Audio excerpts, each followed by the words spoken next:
Hi friends, welcome to Dhaniya's recipes. இன்றைக்கி வந்து நான் காலிஃப்ளவர் தான் எடுத்திருக்கேன் பகோடா போடுறதுக்காக. ஒரே ஒரு காலிஃப்ளவர் வந்து எடுத்திருக்கேன். இப்போ நம்ம கட் பண்ண போகிறோம். குட்டி குட்டியாக கட் பண்ணிக்கலாம். பாருங்கள், கட் பண்ணிட்டேன். இந்த மாதிரி உங்களுக்கு எவ்வளோ பெரிய சைஸ் வேணுமோ அந்தளவு நீங்கள் கட் பண்ணிக்கலாம். இப்போ இதை நல்லா நம்ம வாஷ் பண்ண போகிறோம். ஓகே, இப்போ இதை நம்ம வாஷ் பண்ணிடலாம். இதில் பார்த்திங்கன்னா புழுலாம் இருக்கும். ஸோ அதனால் நம்ம என்ன பண்ணணும், இதை வந்து நம்ம மஞ்சத்தூள் போட்டு நல்லா கொதிக்க வைக்க போகிறோம்.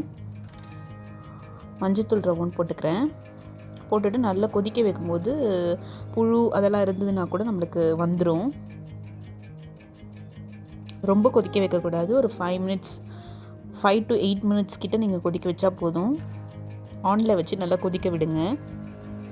இப்போ வந்து நம்ம பகோடா போடுறதுக்கு இன்க்ரீடியன்ட்ஸ்லாம் பார்த்துக்கலாம்.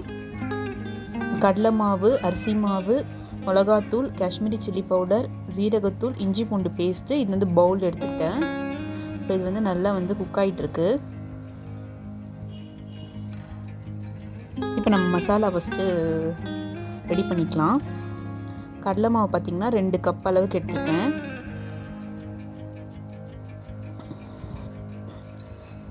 இது வந்து அரிசி மாவு 1 கப்பு.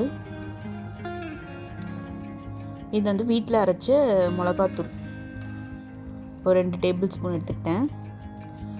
கலருக்காக Kashmiri chilli powder 1 table spoon எடுத்துக்கிட்டேன். இது வந்து ஜீரகத்தூள். நெக்ஸ்ட்டு இஞ்சி பூண்டு பேஸ்ட் பார்த்திங்கன்னா ஒரு ஸ்பூன் தான் வந்தது. அதை மட்டும் நான் ஆட் பண்ணிட்டேன். ரொம்பவும் நம்ம ஆட் பண்ணக்கூடாது, அது ஒரு டேஸ்ட்டுக்காக தான் ஆட் பண்ணுறது.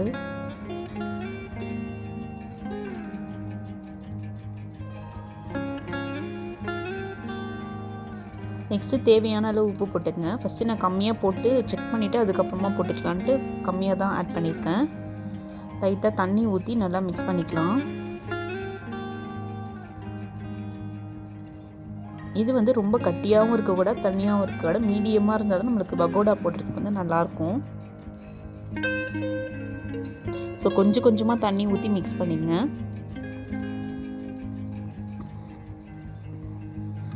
கன்சிஸ்டன்சி வந்து எப்படி இருக்கணுன்றதை காட்டியிருக்கேன் பாருங்கள். இந்த மாதிரி இருந்தால் ஓகே. ரொம்பவும் தண்ணியாக இல்லை, கட்டியாகவும் இல்லை, இந்த மாதிரி இருக்கணும். இப்போ வந்து காலிஃப்ளவர் வந்து வெந்துடுச்சு. நம்ம அதை ஃபில்டர் பண்ணிக்கலாம். இந்த தண்ணியை ஃபில்டர் பண்ணிவிட்டு நார்மல் வாட்டரில் ஒரு தடவை வாஷ் பண்ணி எடுத்துக்கோங்க. இப்போ இதை நம்ம ரெடி பண்ணியிருக்க மசாலாவில் போட போகிறோம். பேஸ்ட்டில் போட்டுருங்க. போட்டுட்டு நல்லா இதை ஒரு தடவை நல்லா மிக்ஸ் பண்ணிக்கலாம்.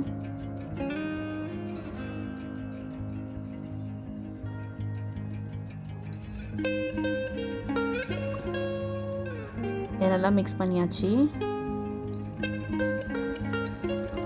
இப்போ வந்து ஒரு கடாய் வந்து நல்லா ஹீட் பண்ணிவிட்டு அதில் வந்து எண்ணெய் நல்லா ஊற்றிக்குங்க. உங்களுக்கு தேவையான அளவு எண்ணெய் ஊற்றிங்க. நான் கம்மியாக தான் யூஸ் பண்ணுறேன்.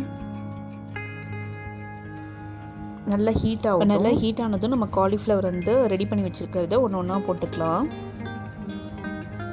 இது வந்து மீடியம் ஃப்ளேமில் வச்சுக்கோங்க. ரொம்ப சிம்மில் வச்சாலும் நம்மளுக்கு லேட் ஆகும், ரொம்ப ஆனில் வச்சாலும் தீஞ்சிடும். ஸோ கரெக்டான ஸ்டேஜில் வச்சுட்டு ஒரு சைடு வெந்ததும் இந்த மாதிரி வந்து கரண்டி வச்சு லைட்டாக திருப்பி விட்டுக்கலாம்.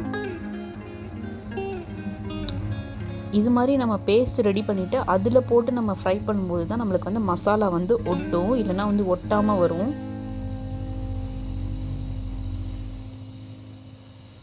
ஓகே, இப்போ ஃபுல்லாக வந்து நல்லா 2 சைடும் வெந்ததும் நம்ம எடுத்துக்க வேண்டியதான். ரொம்ப ரொம்ப ரொம்ப கிறிஸ்பியாக இருந்துச்சு. நம்ம அரிசி மாவு போட்டிருக்கனால நல்லா கிறிஸ்பியாகவும் இருந்தது, டேஸ்ட்டாகவும் இருந்தது. இதே மாதிரி ப்ரொசீஜர் மாதிரி ட்ரை பண்ணுங்கள், கண்டிப்பாக நல்லாயிருக்கும்.